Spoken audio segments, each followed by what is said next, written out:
اعوذ باللہ من الشیطان الرجیم بسم اللہ الرحمن الرحیم رب اشرح لی صدری ویسر لی امری واحلل عقدۃ من لسانی یفقہوا قولی۔ انشاءاللہ العزیز آج ہم ڈسکس کریں گے سورہ ابراہیم کی آیت نمبر 28 سے لے کر کے انشاءاللہ العزیز 41 تک۔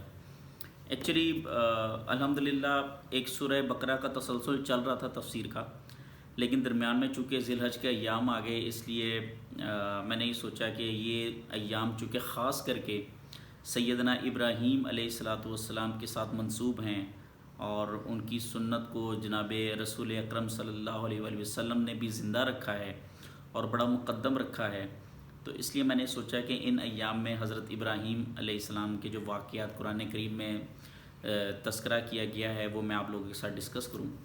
یہ جو سورہ ابراہیم کی آیت ہیں، آیات 28 سے لے کر کے 41 تک ہیں، بڑی خوبصورت ہیں، اور اس میں اللہ رب العالمین نے بڑی خوبصورتی سے بیان فرمایا ہے، اپنی نعمتیں اللہ رب العالمین نے گنوائی ہیں، اور اللہ تعالیٰ نے یہ بھی بتایا ہے کہ کفران نعمت کا کیا انجام ہوتا ہے، اور پھر اللہ رب العالمین نے یہ بھی بتایا کہ شکر گزاری کیسے ہوتے ہیں اور کس طرح سے کرتے ہیں، اور کس طرح سے پھر اللہ تعالیٰ نے اس شکر گزاری کو حضرت ابراہیم علیہ السلام سے ریلیٹ کر کے بتایا کہ ابراہیم جو اللہ کے بندے تھے، اللہ کے نبی تھے، انہوں نے کس طریقے سے اللہ رب العالمین سے دعائیں کی اور کس طرح سے انہوں نے شکر گزاری جو ہے وہ شکر گزاری کی مثال ہمارے لیے بن گئے۔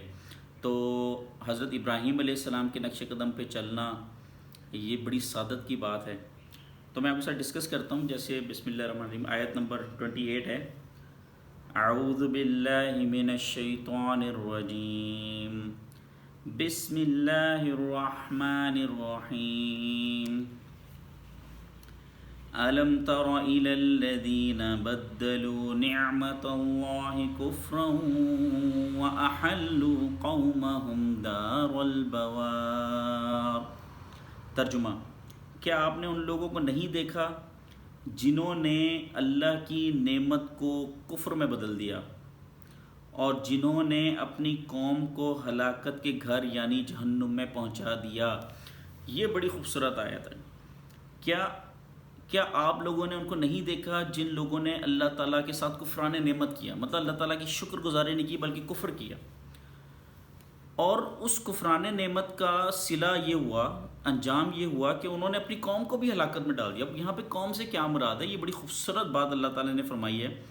دیکھیں میں آپ کو ایک بات بتاؤں، رسول اللہ کی بڑی خوبصورت حدیث ہے کہ آپ نے فرمایا کہ تم میں سے ہر شخص اپنی رعایا کا حاکم ہے اور اس سے اس کی رعیت کا سوال ہوگا۔ اب دیکھیں اگر کوئی شخص سمجھے یار میری تو کوئی حکومت ہی نہیں ہے، کیوں نہیں ہے؟ کیا آپ باپ نہیں ہیں؟ کیا آپ کی اولاد نہیں ہے؟ کیا آپ کے بہن بھائی نہیں ہیں؟ اگر فرض کریں آپ بڑے بھائی ہیں اور باقی بہن بھائی آپ سے چھوٹے ہیں، آپ کی اولاد ہے، پھر آپ کے بھتیجے ہیں، پھر آپ کے بھانجے بھانجیاں ہیں، تو یہ پوری کی پوری آپ کی رعایا نہیں ہے؟ بالکل ہے۔ تو اگر آپ اللہ رب العالمین کی حق کا ہر وقت شکر ادا کرتے رہیں گے، اللہ کی نعمتوں کو یاد رکھیں گے، سب سے پہلی نعمت میں بار بار اس کو ریپیٹ کرتا ہوں، اللہ تعالیٰ نے بھی قرآن پاک میں بار بار اس کو ریپیٹ کیا کہ اللہ نے ہمیں ہاتھوں سے بنایا، اللہ نے ہمیں انسان بنایا، اشرف المخلوقات بنایا، پھر اللہ رب العالمین نے ہمیں بے تحاشا نعمتیں دیں، پھر اپنی ہدایت دی کہ اس پہ چلو گے تو تمہیں دنیا میں بھی عزت ملے گی اور پھر جنت کے اتنے بڑے بڑے انعام۔ دیکھیں میں یہاں پہ ایک چیز ڈسکس کرنا چاہتا ہوں کہ انسان واحد ایسی مخلوق ہے، اور بھی بڑی مخلوقات ہیں اللہ تعالیٰ نے بنائی ہے، جیسے آپ جانوروں میں اونٹ، گائیں، ہاتھی، بڑے بڑے جانور دیکھتے ہیں، سمندر میں چلے جائیں تو بلو ویل، اللہ تعالیٰ کی بے تحاشا مخلوقات ہیں، لیکن اس میں واحد انسان ایسی مخلوق ہے کہ جس کو اللہ رب العالمین نے دو ایکسٹریمز دیے۔ فساد وہ کب کرے گا؟ جب وہ اللہ کی ہدایات کو چھوڑ دے گا، اور حکومت وہ کب کرے گا؟ جب وہ اللہ کی ہدایات پر عمل پیرا ہوگا۔ تو اللہ رب العالمین نے انسان کے لیے جنت بنائی ہے اگر وہ اللہ کی ہدایت پہ چلے گا، اور اللہ تعالیٰ نے اس کے لیے جہنم بنائی ہے اگر وہ اللہ کی ہدایت کے بغیر زندگی گزارے گا۔ اور اللہ تعالیٰ قرآن پاک میں خود فرماتے ہیں کہ اس شخص کا بھی کیا حال ہوگا جو اللہ کی ہدایت کے بغیر زندگی گزار رہا ہو۔ جب آپ اللہ کی ہدایت کے مطابق زندگی گزاریں گے تو آپ شکر گزار بنیں گے، اللہ تعالیٰ کی ہر نعمت کا شکر ادا کرتے رہیں گے، اللہ کی ہر نعمت کو یاد رکھیں گے، اللہ کی ہر احسانات پہ اس کا شکر ادا کریں گے، اور اللہ اس نعمتوں کو بڑھاتا چلا جائے گا۔ اور جو آپ کی رعایا ہے، آپ کی فیملی ہے، آپ کی وائف، آپ کے بچے، آپ کے بہن بھائی، آپ کے بھتیجے بھانجے بھانجیاں، جو سب آپ کو دیکھ رہے ہیں، تو وہ آپ کو فالو کرنا شروع کر دیں گے کہ جی ہمارے یہ ابو ہیں یا تایا ہیں، چچا ہیں، وہ اس طرح سے لائف گزار رہے ہیں، تو آٹومیٹکلی اٹریکٹ ہوں گے، امن کی طرف آئیں گے، اور آپ کا پورا خاندان سنورتا چلا جائے گا۔ اس کے برعکس اگر آپ ناشکری میں زندگی گزارنا شروع کر دیں، یعنی کہ اللہ کی نعمتوں کو کفر کے ساتھ بدل دیں، جیسے اللہ تعالیٰ نے آپ پہ بے تحاشا احسانات کیے ہیں، پھر بھی آپ اللہ کے احسان کو بجائے اس کے کہ اس کا شکر ادا کریں، جھکے رہیں، آپ اللہ کا شکر ہی نہیں ادا کرتے۔ دیکھیں سمپل ہے نا، اگر آپ کسی کے احسانات کو سرے سے ہی ماننے سے انکار کر دیں، کفر کر دیں، اکثر لوگ ہیں وہ ڈس اپوائنٹ ہو جاتے ہیں، مایوسی میں جا کے کہتے ہیں جی اللہ ہماری سنتا ہی نہیں ہے، اللہ ہماری دعائیں نہیں سنتا، تو پھر وہ آہستہ آہستہ کفر میں چلے جاتے ہیں، کفران نعمت شروع کر دیتے ہیں، اور پھر آپ کو دیکھا دیکھی آپ کی فیملی، آپ کی وائف، آپ کے بچے، آپ کے بہن بھائی، جو آپ سے ایسوسیٹڈ ہیں، وہ بھی آپ کو دیکھے دیکھے ناشکری کی طرف چلے جائیں گے۔ تو اللہ تعالیٰ فرما رہے ہیں کیا تم نے اس شخص کو نہیں دیکھا جس نے اللہ کی نعمتوں کو کفر سے بدل دیا، اور اس نے اپنی پوری قوم کو ہلاکت میں ڈال دیا، اور یہاں تک کہ جہنم میں پہنچا دیا۔ تو سر یہاں پہ ایک چیز بڑی امپورٹنٹ ہے کہ شکران نعمت آپ کو جنت میں لے کے جاتی ہے، اور کفران نعمت آپ کو جہنم میں لے کے جاتی ہے اگر آپ اللہ تعالیٰ کی نعمتوں کا کفر کرنا شروع کر دیں۔ میرے اللہ نے میری کبھی دعائیں نہیں سنی، میرے اللہ نے مجھے کیا دیا، کچھ بھی نہیں دیا، استغفر اللہ، نعوذ باللہ، یہ کلمات نہ صرف آپ کو ہلاکت میں ڈالیں گے بلکہ جہنم میں لے جائیں گے۔ آیت نمبر 29، جہنم یصلونها وبئس القرار، وہ اس جہنم میں داخل ہوں گے اور وہ رہنے کی بہت بری جگہ ہے۔ یہ اللہ تعالیٰ کہہ رہے ہیں کہ وہ رہنے کی بہت بری جگہ ہے، وہاں پہ ذرہ برابر رزق نہیں ہے، جنتیوں کے لیے ہمہ دم رزق ہے، وہاں پہ وہ کوئی بری چیز نہیں سنیں گے، وہاں پہ کوئی حسد نہیں ہوگا، وہاں پہ خوشحالی ہوگی، کھانا پینا، نیک بیویاں ہوں گی، غلام ہوں گے، ہر چیز آپ کو نعمت بھری ملے گی۔ اور جہنم میں آپ کے لیے کوئی نعمت نہیں ہے، کوئی رزق نہیں ہے، وہاں پہ مسلسل عذاب ہے، اور اللہ تعالیٰ نے فرما دیا کہ وہ بری جگہ ہے۔ آیت نمبر 13، وَجَعَلُوا لِلَّهِ أَنْدَادًا لِيُضِلُّوا عَنْ سَبِيلِهِ قُلْ تَمَتَّعُوا فَإِنَّ مَصِيرَكُمْ إِلَى النَّارِ، اور ان لوگوں نے اللہ کے ساتھ ساجی قرار دیے تاکہ اس کے دین سے گمراہ کریں۔ آپ کہہ دیجئے کہ چند دن عیش کر لو کیونکہ انجام تم لوگوں کا دوزخ میں جانا ہے۔ اب یہاں پہ ایک بڑی خوبصورت بات اللہ تعالیٰ نے فرمائی ہے کہ گمراہ کون ہوتے ہیں، اللہ تعالیٰ نے یہ بتا دیا، گمراہ وہ ہوتے ہیں یا کفران نعمت میں وہ جاتے ہیں جو اللہ رب العالمین کے ساتھ دوسرے خدا ٹھہرا لیں یا اپنے کو سفارشی بنا لیں، کہ انہیں پتہ ہے جی کہ یہ لوگ ہیں جو اللہ کی بارگاہ میں ہماری شفاعت کر دیں گے، تو ہم اپنے حساب سے زندگی گزارتے رہیں۔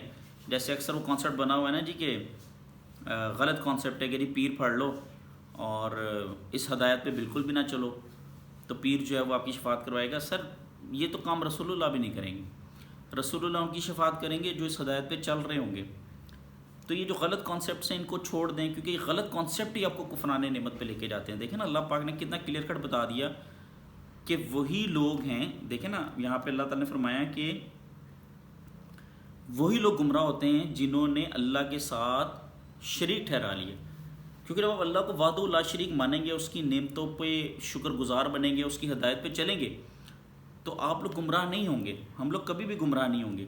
آیت نمبر 31 جس میں اللہ تعالیٰ فرما رہے ہیں جو میرے خالص ایمان والے بندے ہیں ان سے کہہ دیجئے کہ وہ نماز کی پابندی رکھیں، اور ہم نے جو کچھ ان کو دیا ہے اس میں سے پوشیدہ اور کھلا خرچ کیا کریں، ایسے دن کے آنے سے پہلے جس میں نہ خرید و فروخت ہوگی اور نہ دوستی ہوگی۔ تو دیکھیں اللہ تعالیٰ نے فرمایا ہے کہ جو میرے بندے ہیں ان کو حکم دیں کہ وہ نماز کی پابندی رکھیں۔ نماز کی پابندی کیوں رکھیں؟ تاکہ ہر وقت اللہ کی یاد رہے، ہر وقت اللہ کا شکر گزار ہم بن سکیں۔ اور اللہ تعالیٰ نے کیا فرمایا ہے کہ خرچ کرو پوشیدہ اور کھلا، کیونکہ یہ ابھی آپ خرچ کریں گے تو یہ خریداری کے طور پر آئے گا، کیا آپ اللہ کی جنت خرید رہے ہیں، اللہ کی خوشنودی خرید رہے ہیں، اللہ کے بندوں کی مدد کر رہے ہیں۔ اگر آپ مال بچا کے رکھیں گے یہ سوچ کے کہ کسی اور کام آئے گا، تو اس دن تو کوئی خریداری نہیں ہوگی نا، جب قیامت برپا ہو جائے گی پھر تو کوئی خریداری نہیں ہے۔ تو اگر ذہن میں یہ چل رہا ہے جی کہ اس وقت بھی پیسے دے کے جان چھڑا لیں گے تو یہ غلط خیال ہے. تو اللہ تعالیٰ فرما رہے ہیں کہ ابھی قیامت آنے سے پہلے، ابھی جب تم زندہ ہو، جب تم بالکل صحت مند ہو، تمہارے پاس مال دولت ہے، تو تم خرچ کرو اللہ کی بارگاہ میں، پوشیدہ بھی اور اعلانیہ بھی. کتنا خرچ کریں آپ کی اپنی استطاعت پر ہے، جتنا آپ آسانی سے خرچ کر سکتے ہو. دوسروں کی مجبوریوں کو سمجھیں، دوسروں کے لیے آسانیاں پیدا کریں، قرض داروں کے قرض اتروا دیجئے، جو یتیم ہیں ان کو کھانا کھلائیے، رشتہ داروں میں جو غریب ہیں ان کو دیکھیں. یہ بالکل غلط بات ہے کہ آپ خود ایک کنال کے گھر میں رہ رہے ہوں، آپ کے پاس 4 5 گاڑیاں ہوں، لیکن آپ کا جو دوسرا بھائی ہے وہ کرائے پہ رہ رہا ہو. تو سر آپ بے شک ایک کنال کے گھر سے چھوٹے گھر پہ آ جائیں، لیکن اپنے بھائی کو گھر لے کے دے دیں. تو جب لوگ ہجرت کر کے مدینہ شریف آئے تھے تو رسول اللہ نے کیا کیا تھا؟ بھائی بنا دیا تھا نا. جن کے پاس 2 گھر تھے انہوں نے 1 گھر دے دیا، جن کے پاس 2 باغ تھے انہوں نے 1 باغ دے دیا. تو اللہ تعالیٰ فرماتے ہیں کہ مال خرچ کرو، خرچ کرنے سے آپ اللہ کی رحمت کو پا لیں گے. آیت نمبر 31، اللہ الذی خلق السماوات والارض، اللہ ہی ہے جس نے زمین و آسمان کو پیدا کیا. وَأَنزَلَ مِنَ السَّمَاءِ مَاءً فَأَخْرَجَ بِهِ مِنَ الثَّمَرَاتِ رِزْقًا لَكُمْ، اور آسمان سے پانی برسایا، پھر اس پانی سے پھلوں کی قسم سے تمہارے لیے رزق پیدا کیا. وَسَخَّرَ لَكُمُ الْفُلْكَ لِتَجْرِيَ فِي الْبَحْرِ بِأَمْرِهِ وَسَخَّرَ لَكُمُ الْأَنْهَارَ، اور تمہارے واسطے کشتی کو مسخر کیا کہ وہ خدا کے حکم سے دریا میں چلے، اور تمہارے نفع کے واسطے نہروں کو مسخر کیا. وَسَخَّرَ لَكُمُ الشَّمْسَ وَالْقَمَرَ دَائِبَيْنِ، اور تمہارے نفع کے لیے چاند اور سورج کو مسخر کیا جو ہمیشہ چلتے رہتے ہیں. وَسَخَّرَ لَكُمُ اللَّيْلَ وَالنَّهَارَ، اور تمہارے نفع کے لیے دن اور رات کو مسخر کیا. وَآتَاكُم مِّن كُلِّ مَا سَأَلْتُمُوهُ، اور جو چیز تم نے مانگی وہ ہر چیز اللہ تعالیٰ نے تمہیں دی. وَإِن تَعُدُّوا نِعْمَةَ اللَّهِ لَا تُحْصُوهَا، اور اگر تم اللہ کی نعمت کو شمار کرنے لگو تو تم شمار نہیں کر سکو گے. إِنَّ الْإِنسَانَ لَظَلُومٌ كَفَّارٌ، اور سچ یہ ہے کہ آدمی بہت ہی بے انصاف اور بڑا ہی ناشکرا ہے. دیکھیں اس پورے کانٹیکسٹ میں اللہ تعالیٰ نے اپنی نعمتیں گنوائی. اللہ تعالیٰ نے فرمایا کہ میں نے تمہارے لیے. اب آپ کہتے ہیں میرے اللہ نے میرے لیے کیا کیا؟ سن لیں، اللہ نے ہمارے لیے آسمان بنائے، اللہ نے ہمارے لیے زمین بنائی، پھر اللہ نے آسمان سے بارش برسائی، پھر زمین سے اللہ تعالیٰ نے ہمارے لیے رزق نکالا، طرح طرح کے پھل میوے. پھر اللہ رب العالمین نے ہمارے لیے دریا کو مسخر کیا اور اس میں ہم کشتی چلاتے ہیں. کتنی بڑی نشانی ہے اللہ تعالیٰ کی. پانی میں آپ کھڑے نہیں ہو سکتے، لیکن وہ ایک اصول ہے، اصول ارشمیدس ہے جسے آپ پڑھتے بھی ہیں، اس کے تحت آپ کشتی کو دریا پہ پانی پہ بہا کے لے جاتے ہیں، چلا لیتے ہیں. پھر ہمارے فائدے کے لیے اللہ تعالیٰ نے نہریں جاری کی جس سے ہم اپنے کھیتوں کو پانی سیراب کرتے ہیں. اور ہمارے ہی فائدے کے لیے چاند اور سورج بنایا. سورج اس لیے بنایا تاکہ ہم دن بھر اللہ کا فضل تلاش کرتے رہیں. چاند اس لیے بنایا تاکہ رات کو ایک چراغ دے دیا کہ ہم سکون سے سو بھی سکیں، اور اگر اٹھنا ہو تو چاند کی روشنی میں ہم دیکھ بھی سکیں. پھر اللہ تعالیٰ نے ہمارے لیے دن اور رات بنائے، اور جو چیز ہم نے اللہ سے مانگی اللہ نے دی. بالکل ہے سر، آپ لائف میں دیکھیں آپ نے بہت سی دعائیں اللہ سے کی اور اللہ نے ساری قبول کی ہوں گی. تو اللہ تعالیٰ فرما رہے ہیں اگر تم میری نعمتوں کو شمار کرنے لگو گے تو تم نہیں کر سکو گے. سچ یہ ہے کہ آدمی بڑا ہی بے انصاف اور بڑا ہی ناشکرا ہے، الا یہ کہ جو اللہ کی اس ہدایت پہ چل رہے ہوں، جن پہ اللہ نے خاص فضل کیا ہو. تو سر اللہ تعالیٰ نے جب اتنی نعمتیں ہمیں دی ہیں تو ہمیں اللہ تعالیٰ کا شکر گزار ہونا چاہیے.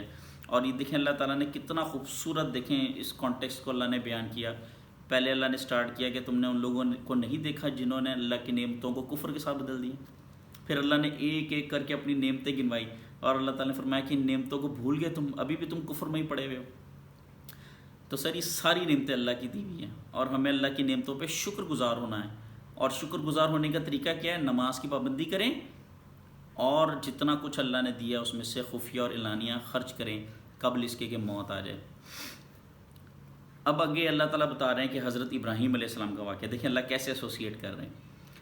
وَإِذْ قَالَ إِبْرَاهِيمُ رَبِّ اجْعَلْ هَٰذَا الْبَلَدَ آمِنًا رَبِّ اجْعَلْ هَٰذَا الْبَلَدَ آمِنًا وَاجْنُبْنِي وَبَنِيَّ أَن نَّعْبُدَ الْأَصْنَامَ۔ اور جب ابراہیم علیہ السلام نے کہا اے میرے رب اس شہر یعنی کہ مکہ کو امن والا بنا دیں، اور مجھ کو اور میرے خاص فرزندوں کو بتوں کی عبادت سے بچائے رکھیے، تو یہ دعا ہمیں بھی کرنی چاہیے سر۔ ہمیں بھی اللہ تعالیٰ سے دعا کرنی چاہیے کہ یا رب العالمین آپ جہاں بھی ہمیں رکھیں، ہم جہاں بھی رہ رہے ہوں، جہاں بھی آپ ہمیں بسائیں، یا اللہ وہ زمین امن والی بنا دیجیے، یا اللہ اس زمین پر اپنی رحمت کر دیجیے، اور یا اللہ مجھے اور میری آل اولاد کو بتوں کی عبادت سے بچائیں، یا اللہ شرک سے بچائیے۔ کتنی خوبصورت دعا حضرت ابراہیم نے مانگی۔ رب انہن اضللن کثیرا من الناس، اے میرے پروردگار ان بتوں نے بہت آدمیوں کو گمراہ کر دیا۔ فمن تبعنی فإنہ منی، بس جو شخص میرے راستے پہ چلا وہ تو میرا ہے۔ وَمَنْ عَصَانِي فَإِنَّكَ غَفُورٌ رَحِيمٌ، اور جو میری بات نہ مانے تو یا اللہ تو بہت مغفرت کرنے والا ہے، تو غفور الرحیم ہے۔ دیکھیں حضرت ابراہیم علیہ السلام بڑے حلیم طبیعت کے شخص تھے، بہت نرم طبیعت کے۔ حضرت ابراہیم علیہ السلام کا دل بہت نرم تھا، اور یہ دل نرم کب ہوتا ہے؟ آپ دوسروں کے لیے آسانیاں کب دیکھتے ہو؟ آپ دوسروں سے محبت کب کرتے ہو؟ آپ دوسروں کے لیے اچھا کب سوچتے ہو؟ جب آپ کا دل نرم ہو۔ اور آپ کا دل نرم کب ہوگا وہ کانٹیکسٹ بھی اللہ نے بتا دیا کہ تم شکر گزاری پہ چلتے رہو، میری نعمتوں کا شکر ادا کرتے رہو، نماز کی پابندی رکھو، میرے ہی دیے ہوئے رزق میں سے پوشیدہ اور اعلانیہ خرچ کرتے رہو، تو تمہارا دل نرم ہوتا جائے گا۔ اور جب تمہارا دل نرم ہوتا جائے گا تو تم اللہ سے جو دعا مانگو گے اللہ تعالیٰ قبول کرے گا۔ جیسے اللہ تعالیٰ نے فرمایا کہ ابراہیم نے مجھ سے یہ دعا کی اور اللہ نے ساری دعا قبول کی۔ پھر حضرت ابراہیم علیہ السلام یہ بھی کہہ رہے ہیں کہ اللہ جو تو میرے راستے پہ چلا وہ تو میرا ہے، یعنی وہ تو ہدایت پر ہے، اور یا اللہ جو میرے راستے پہ نہیں چل رہا تو غفور الرحیم ہے، یعنی کہ اب بھی دعا کر رہے ہیں کہ یا رب العالمین کو بخش دیں۔ اور کتنی خوبصورت بات کی کہ اے میرے رب ان بتوں نے بہت سے لوگوں کو گمراہ کر دیا، تو یا اللہ ہمیں ان میں سے کر جو تیرے چنے ہوئے مخلص بندے ہیں۔ سورہ صافات میں بار بار اللہ تعالیٰ نے فرمایا کہ جنت میں صرف میرے مخلص بندے جائیں گے، مخلص مخلص مخلص۔ مخلص کون ہوتا ہے آپ کو پتہ ہی ہے۔ جیسے بھی قربانی کے دن ہے تو آپ دیکھیں، آپ جس طرح قربانی کا جانور خریدتے ہیں تو خوبصورتی لوگ دیکھیں تو فوراً کہیں کہ کتنا خوبصورت جانور ہے۔ تو جس طرح قربانی کا جانور دیکھتے ہیں ویسے اپنے اعمال بھی رکھیں، ویسے ہی خود کو مخلص رکھیں اللہ کی بارگاہ میں، کہ اللہ بھی دیکھے تو اللہ رب العالمین کہے کہ ہاں یہ جنت میں میری جنت میں جانے کا اہل ہے۔ ربنا انی اسکنت من ذریتی بواد غیر ذی زرع عند بیتک المحرم ربنا، اے ہمارے رب میں اپنی اولاد کو آپ کے معظم گھر کے قریب ایک میدان میں جو زراعت کے قابل نہیں ہے آباد کرتا ہوں۔ ربنا لیقیموا الصلاة فاجعل افئدة من الناس تہوی الیہم وارزقهم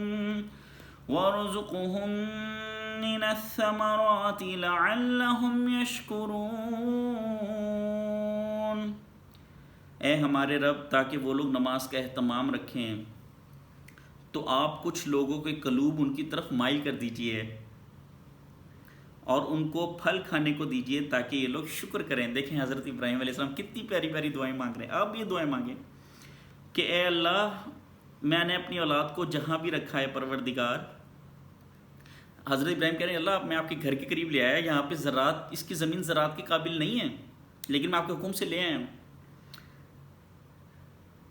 تو یا اللہ کرم فرمائیے کہ میری جو آل اولاد ہے وہ نماز کا اہتمام رکھیں، اور کچھ لوگوں کے دل کی طرف مائل بھی کر دیجیے گا تاکہ ان کے دل میں رحم بھی آ جائے، اور یا اللہ ان کو کھانے کے لیے اچھے پھل دیجیے گا تاکہ اپنی نعمتوں کا شکر ادا کریں. تو ہم بھی دعا کریں یا رب العالمین، ہم اپنی آل اولاد کو جہاں پہ بسا رہے ہیں، جو ہماری استطاعت ہے پروردگار ہم نے جہاں رکھا ہوا ہے، یا رب العالمین اس زمین پر اپنی رحمت نازل فرما پروردگار. مجھے اور میری آل اولاد کو نماز کا پابند بنا پروردگار، مجھے اور میری آل اولاد کو نماز کا پابند رکھیے گا تاکہ ہم نماز کا اہتمام کریں، آپ کے حکم پہ چلیں. اور یا اللہ کچھ لوگوں کے دل ہماری طرف مائل کر دیجئے، یا اللہ ہمیں کھانے کو اچھا رزق دے تاکہ ہم ہمیشہ آپ کے شکر گزار رہیں. ربنا انك تعلم ما نخفي وما نعلن وما يخفى على الله من شيء في الارض ولا في السماء. اے ہمارے رب، آپ کو تو سب معلوم ہے جو ہم اپنے دل میں رکھتے ہیں اور جو ظاہر کرتے ہیں. اللہ تعالیٰ تو کوئی بھی چیز چاہے وہ مخفی ہو، اللہ سے تو کوئی بھی چیز مخفی نہیں ہے، چاہے وہ زمین میں ہو یا آسمان میں ہو. الحمد للہ الذی وہب لی علی الکبر اسماعیل و اسحاق ان ربی لسمیع الدعاء. تمام تعریفیں اللہ رب العالمین کے لیے ہے جس نے مجھے بڑھاپے میں اسماعیل اور اسحاق جیسے بیٹے دیے، اور حقیقت میں میرا رب بہت دعا سننے والا ہے. اب دیکھیں اللہ تعالیٰ نے کس طرح سے میچ کیا. ایک طرف اللہ تعالیٰ نے فرمایا تم جو کچھ مانگتے ہو میں تمہیں دیتا ہوں، اور ادھر ابراہیم علیہ السلام نے بڑھاپے میں دعا کی اللہ مجھے اولاد دے، تو اللہ نے جناب اسماعیل اور جناب اسحاق جیسے نبی بیٹے دیے. تو اللہ تعالیٰ نے فرمایا کہ حقیقت میں میرا رب بڑا دعا سننے والا ہے. حضرت ابراہیم نے آپ کو کنفرم کر دیا، ہم سب کو بتا دیا کہ اللہ تعالیٰ بہت اچھے دعا سننے والے ہیں. تو آپ اللہ سے جو دعا کریں گے اللہ تعالیٰ قبول فرمائیں گے. شرط وہی ہے کہ جی آپ اللہ کی شکر گزاری کرتے رہیں. اور یہ دعا تو ہم نماز میں پڑھتے ہیں. رب اجعلنی مقیم الصلاة ومن ذریتی ربنا وتقبل دعاء. اے میرے رب مجھ کو نماز کا اہتمام کرنے والا بنا دیجئے، میری اولاد میں بھی بعضوں کو ہمارے رب، اے ہمارے رب ہماری یہ دعا قبول کیجئے. ربنا اغفر لی ولوالدی وللمؤمنین یوم یقوم الحساب. اے ہمارے رب مغفرت کر دیجئے گا میری اور میرے ماں باپ کی بھی، اور کل مومنین کی جس دن حساب قائم ہو. تو یہ بڑی خوبصورت دعا ہے، اور یہ دعا بھی حضرت ابراہیم علیہ السلام کی ہے. تو ہمیں بھی چاہیے ہم دعا کریں کہ یا رب العالمین مجھے اور میری آل اولاد کو نماز قائم کرنے والا رکھ، شکر گزار رکھ، ہمارے گناہ معاف فرما دیجئے، اور اس دن بھی ہمارے بھی گناہ معاف فرما دیں، ہمارے والدین کے بھی گناہ معاف فرما دیں، ہماری اولاد کے بھی گناہ معاف فرما دیں، اور کل مومنین کے بھی گناہ معاف فرما دیں جس دن قیامت برپا ہو. تو یہ بڑی خوبصورت دعا ہے، اور ایکچولی ہر بندے کی خواہش ہے کہ وہ جنت میں اپنی فیملی کے ساتھ رہے. تو اللہ تعالیٰ سے ریکویسٹ کریں کہ اللہ ہمیں آخرت میں ہماری پوری فیملی کو بخش دیجیے گا اور جنت میں اکٹھے رکھیے گا. وآخر دعوانا الحمدللہ رب العالمین.